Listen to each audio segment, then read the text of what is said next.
FARDC yamaze kuba ishika ibice 100% mu gisagara ca Uvira. Ni munyuma ya makuru twabahaye kare aho twariko turababwira uburyo FARDC iri kiradivasinga iri ku kilometero 7 iri kirerekeza mu gisagara ca Uvira. Ibitwe babwiye ndetse turaje muri no makuru tunababwire ingene muri Nord Kivu ingene FARDC iri kiratema itongora zino nyeshamba z'igihugu cy'u Rwanda. Aho makuru dufise FARDC iri kwigamba intsinzi yongera yigamba ku basirikare b'inyeshamba bimaze kwica ibigwanisho bitari bike bamaze kuba babibatse amakambi atari make inyeshamba zamaze kuhasorwamo ndetse n'ibindi byinshi ndetse n'igisagara ca Katoyi ubu tuvugana kiri mu minwe y'igisirikare ca leta FARDC. Ibi nije tuje kubabwira muri ano makuru, ariko mu gisagara ca Uvira aho ibintu nivyoroshe. Mu gisagara ca Uvira nkuko nari nabashishije amasanamu ku rubuga rwanyu Code Entertainment ne nabashije amasanamu ingene abene igihugu ariko barahunga kubera ko imigwano yariko irabera neza na neza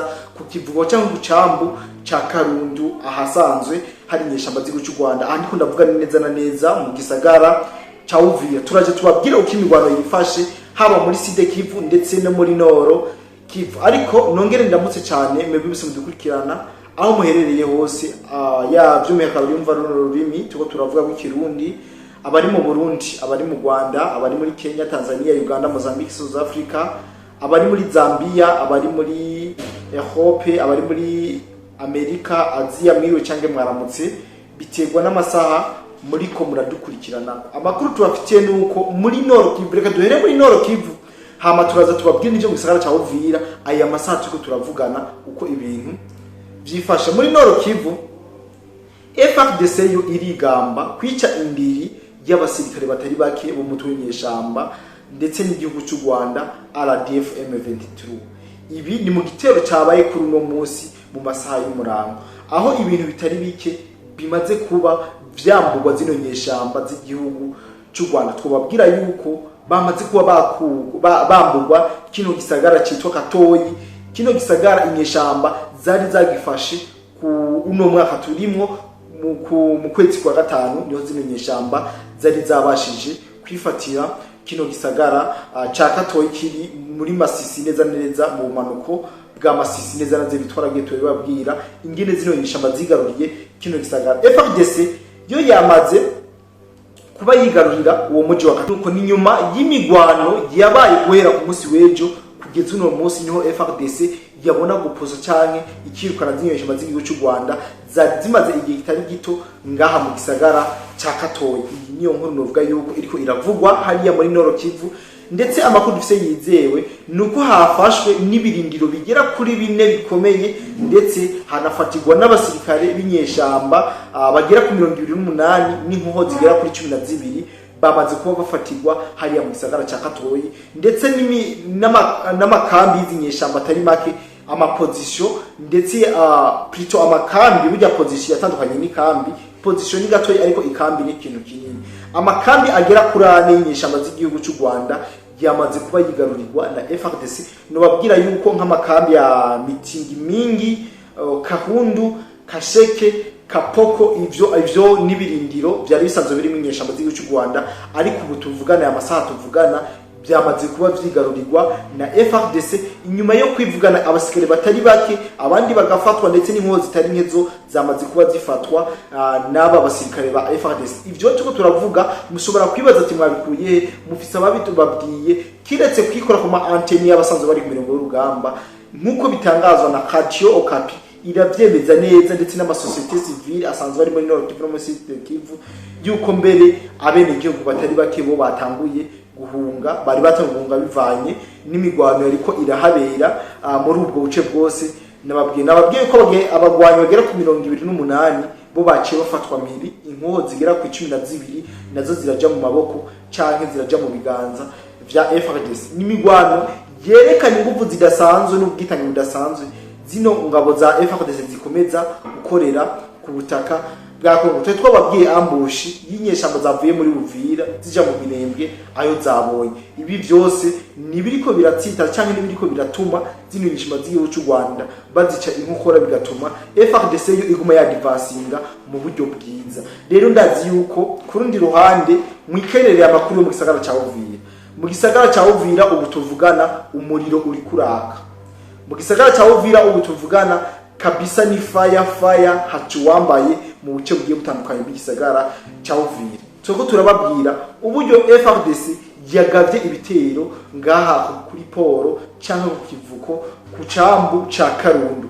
Ibi twamaze kuba tubibabwira ndetse no mu kiganiro twabahaye kuri Kodi Entertainment, ndazi yuko benshi mwabashije kubona ingene vyariko biragenda ngaha mu gisagara ca Uvira, ndetse twanabashiriye n'amafoto n'amavideo y'ingene abantu bariko barahunga biruka.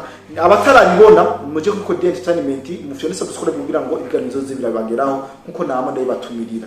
Rero mwumve yuko ngaha ku kivuko ca Karundu FARDC yahagavye ibitero. Imbere yo kugagaba ibitero turiko turumva kano kanyu butuvugana habanje kuza indege z'amadrone maze zibombarda mu buryo budasanzwe, zirarasa ziracucuma abanyeshamba zose zangaha kuri poro ya Karundu kabisa. Abatari bake amakuru dufise yizewe nuko bashobora kuba bahasize ubuzima, nubwo tutarabasha kumenya ibitigiri byashoboye kuhafatirwa miyo migwano mambe gupfira muri iyo migwano. Ndazi yuko ibi byose mu mukeneye kumenya. Ikindi kintu tubabwira nuko amavedeti amato y'intambara, amato akomeye cyane, amato yari n'ibikoho binini ya FARDC nayo yagize icyakora ku gitero FARDC yagavye ngaha muri Karundu kuri poro ya Karundu, maze babanza guca intege zino y'abazi cy'u Rwanda, bamaze kuzicicuma neza barazegeranya, nuvuga ko bazikubitiye migunira, niho bashobora kuza FARDC ndetse na wazarendo kuri yangwano yo hasi mesherezami ime twita infanteri cyangwa bita infanteri, maze batangura kurasa izino nyeshamba z'igihugu cy'u Rwanda zari zisanzwe ziri ngaha kuri poro ya Karundu. Amakuru dufise ahava ndetse n'abene kuko bahava ubu tuvugana kugira mu masaha ya saa 8 kugitero cyatanga isaha 6 hariko haravuga novuga yuko doke ibitero byo hejuru ama operation aérienne nta mwanya munini yashoboye kumara, ariko nuko amakuru twashoboye guca turonka nuko FARDC n'abazarendo baciye baca hasi maze batangura gucucuma zino nyeshamba bakoresheje inkoho zijya bakoresha zitozito. Amakuru dufise nuko inkoho zitozito, inkoho zinini ziriko ziravugira ngaha Karundu kabisa ari nyinshi cyane, zanatumye abenegihugu benshi basanzwe baba muri bino bice batangura guhunga batatana bahungira mu muci hagati atari ko arabera imigwano. Nkuko vyemezwa n'ibinyamakuru byinshi bya bisanzwe bishingiye zino nyeshamba z'igihugu cy'u Rwanda, biraboneka neza yuko zino nyeshamba zishobora gukugwa byihutihuti zigakugwa ngaha neza na neza mu gisagara ca Uvira, mu gihe mu kiganiro n'abahayikanye n'ababweti bivanye tugerageje kuraba inguvu FARDC kirakoresha, birashobora gutuma zino nyeshamba z'igihugu cy'u Rwanda zikura ngaha mu gisagara ca Uvira zigaprograma yuko zahavuye kugira ngo zishobore kubahiriza amasezerano ya Washington nkuko babitangaje, ariko birangira batavuye mu gisagara ca Uvira. Kandi nkuko turiko turumva ino migwano kirabera ngaha mu gisagara ca Uvira, abantu muca mwibaza ngo none ino migwano irikirahuza abandi mu gihe tuzi yuko inyeshamba zo z'igihugu cy'u Rwanda zavuze yuko zamaze kuva muri kino gisagara ca Uvira. Novuga yuko ari ibintu by'isiga bwenge, sinzi yuko FARDC yagwana n'amashetani, sinzi yuko FARDC yagwana n'abene gihugu, nuko ivyo twovuga yuko bari ko baragwana n'izi nyeshamba z'igihugu cy'u Rwanda kabisa. Ibintu bidasanzwe, intambara kabisa ikomeje gututumba, ni intambara bavuga yuko ariko barakorana mu ikoranabuhanga riteye ubwoba. Technology igezweho niyo FARDC iri kirakoresha muri ibi bitero, iriko iragaba ku nyeshamba ngaha mu gisagara ca Uvira kabisa. Twonababwira n'ubundi buce inyeshamba ziko zirakubitirwamo ovyo, aho FARDC ndetse no wazarendo bariko baracucuma bakubita bikomeye zino nyeshamba ziri ngaho bitwa muri Bumba, Kitara ndetse na Kataka kabisa. Naho nyeshamba ziko zirabona zimbwa yaboneye ku mugenzi, kuko bariko baragerageza uburyo bwose bashobora kuzigiza inyuma kugira ngo nizishobore kuragama ngaha mu gisagara ca Uvira, bariko barazica inkora. Ariko iki tubabwira nuko abandi ba FARDC, yindi coalition FARDC yibereye mu misozi hanamiye Uvira nayo irikiregera bunyi, irikiregera bukebuke, irikiregera mu ibangantangire kugira ngo zino nyeshamba bazifatire hagati kabisa, bazicucume atakibazo na kimwe. Bitangwe kugaragara ubwoba bwinshi mu binyamakuru bya bitango bisazo bibavugira, ubwoba bwinshi ko ragaragara mu nyeshamba z'igihugu cy'u Rwanda. Biboneka neza yuko nubwo bari ngaha ibintu bidasanzwe. Iyindi migwano iri kirabera mu buce nka Kiruwe,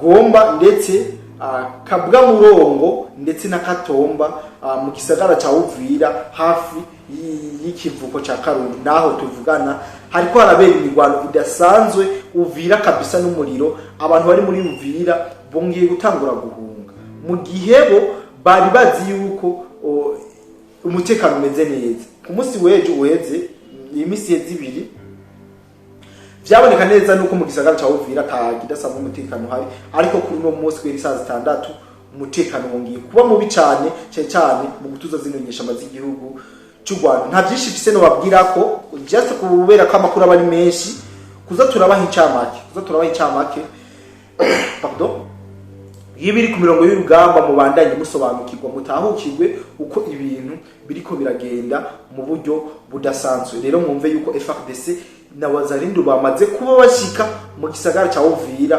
bidasubirwamo. Dushobora kuma tubatohoreza andi makuru ngene ibintu biragenda, nta saha cyangwa amasaha biraza guhera twumye tubabwira update ziba zihari ku mirongo y'urugamba. Kandi abiki bantu turongera guhura mu bindi gano byacu, turacari kumwe. Bye bye.